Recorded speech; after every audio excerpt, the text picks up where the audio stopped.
So, Sheikh, how do we do that? Like, how do we snap out of this? How do we wake up for this? Do we expect anything different from a society that has touted this type of individualism for so long? I see some of these issues now cropping up as partly as a manifestation of that. Well, Sheikh, I agree with you. Definitely. I mean, the way that our society, our culture works, basically prefer or give that preference to the individual over the community, over the society. Whereas we know, looking from the Shara'i perspective, from an Islamic perspective, we have, the preference of a community over the individual. So we always look at the betterment of the community firsthand, then the individual afterwards. So if there's a benefit that would either go for the individual or the community, there's a conflict, we give the priority afterwards then to the greater good in that sense, the community who would benefit the most. But to say this, I don't want people to understand that, we disregard the individual altogether. No, the individual is important in Islam, definitely.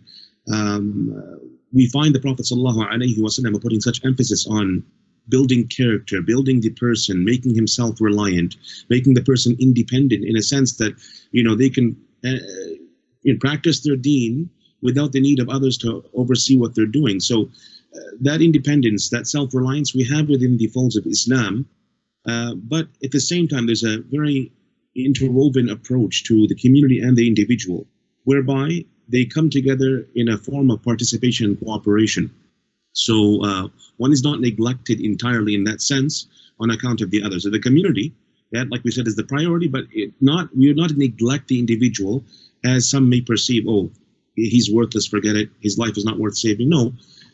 And that's what I find troubling from the Islamic perspective, looking at what we have, the importance of both the community, the individual, how Rasulullah ﷺ put emphasis on both, and how he built up the individual, looking at that example we have, and how it made the ummah prosper from that time all the way afterwards. Looking at that, and looking at what's taking place today down south, with the guy down south. I mean, what he's doing right now is truly the embodiment of that greed, whereby a person looks only for his own benefit, irregardless if the community suffers. And I've heard stuff that really, it shook me, because some of them even said, the senators down south, they said, well, look, a few people are going to die anyways, right? And there's a few articles I'm thinking back to.